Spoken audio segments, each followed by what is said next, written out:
На самата конференция говорихте за бранд България. Кое би ви провокирало или привлекло вас да посетите България като чужденец? Ами хората. Най-ценното, най-важното, най-притегателното нещо, което има тук на нашата територия, това са хората. Млади, интелигентни, амбициозни, добре образовани, много мотивирани за успех. Разбира се, всички други неща могат да се сложат като история, археология, култура, природа, разбира се, възможности за туризъм. Обаче това е само един придатък на хората, защото ако хората са кофти, ако хората са агресивни, ако са злобни, ако са неприятни, ако самата среда не ти е добра, не ти е позитивна, според мен няма жив човек на света, който да дойде в България. И фактът, че в България има много туристи, показва, че ние сме хора, които можем да общуваме с други нации. Цялата българска история е била свързана с общуването с други нации, с други народи, изключително толерантна нация. И затова си мисля, че много внимание, огромно внимание трябва да обръщаме на нашите хора, на тези, които са в България и на тези, които са в чужбина. Защото тези, които са в чужбина, пък продават България по възможно най-добрия начин, защото ако те успяват в много конкурентна среда. Те успяват в състезание с хора, които са местни, в състезание с хора, които по дефолт, по дефиниция, може би, знаят повече от тях. Тези българи, успешните в чужбина, са много ценни за държавата. А какво означава успешен българин за вас? Смятам, че всеки българин, който си върши работата, е успешен. Когато си вършиш работата добре, ти си успешен. Може да си шофьор на такси, може да продаваш в една малка бакалия, може да управляваш предприятие с 1000 души. Ако си вършиш работата, ако я вършиш добре, ако успяваш, тогава си успешен. Не ако имаш джипове, вили, милиони, нещата, които хората имат или нямат нищо общо с успеха. Успех е да си вършиш добре работата, успех е да бъдеш иновативен, да правиш неща, които хората биха искали да следват. Това означава ли, че има рецепта за успех или тя е нещо субективно за всеки от нас? Рецепти... Аз мисля, че и за свинско съзеле няма една универсална рецепта, какво става за успеха. Не. Единствената рецепта е да си вършиш съвестно работата, да бъдеш иновативен и да се променяш спрямо пазарната среда. Да правиш добри неща. Не е малък успех един човек да може да прави добри неща. Понеже споменахте за свинско с зеле, искам да ви попитам, мислите ли, че България може да се превърне в гастрономическа дестинация и кое би привлякло по-скоро хората, кое биха оценили тук от нашата гастрономическа част? Категорично може, защото България от една страна има много ориенталска кухня. 90% от кухнята в България на практика е турската кухня. След тези 5 века, които сме били в рамките на Османската империя.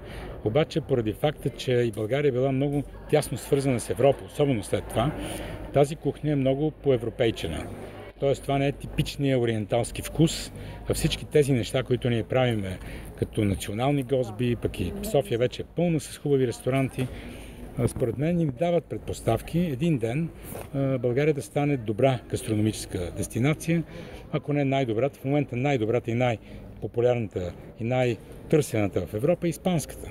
Испанската кухня никога не е била нещо особено, кой знае колко, извън 4-5 ястия, които всички са ги знали. Обаче в Испания в момента има ресторанти, които са примерно от 10 най-добри в Европа, 6 или 7 са испански.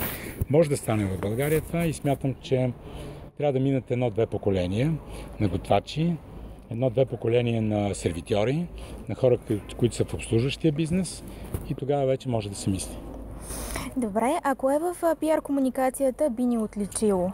Отличило в смисъл такъв, че една Турция винаги успяваме да познаем, когато тя комуникира с нейните визуални елементи. Кое би отличило нас?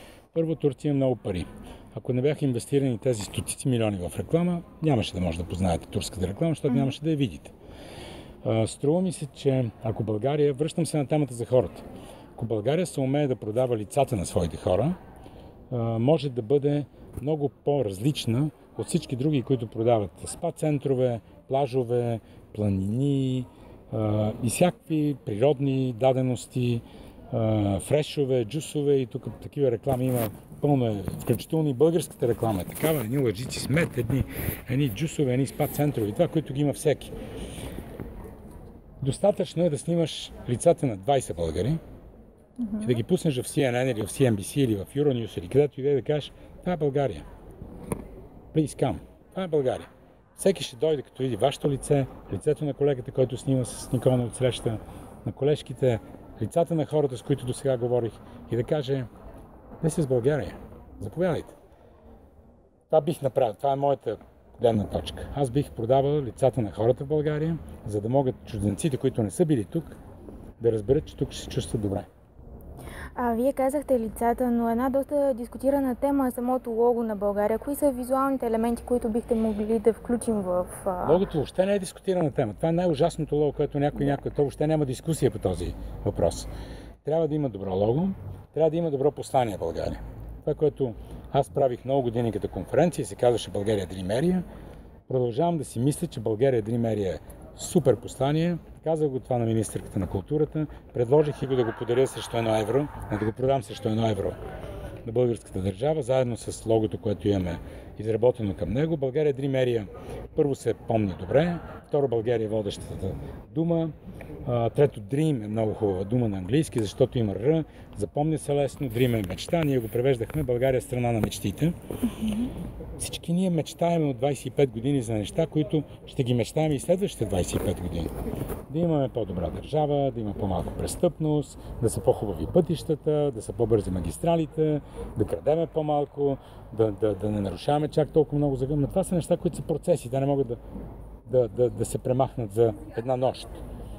И ако покажем на света, че България е страна, която мечтае, а хората мечтаят за хубави неща, те не мечтаят за кофти неща, ми се струва, че лесно можем да продаваме. Но България трябва да има хубаво лого, добре запомнящо се, далеч от този ужас, който е в момента. Не искам въобще да казвам на какво прилича, защото за колегите няма да е толкова прилично. И трябва да има добър слоган, който лесно се запомня. Много ви благодарим за отделеното внимание. Желая ви успех и помнете, че идеите това сте вие. Това сме идеите ние. това сте вие. Благодаря.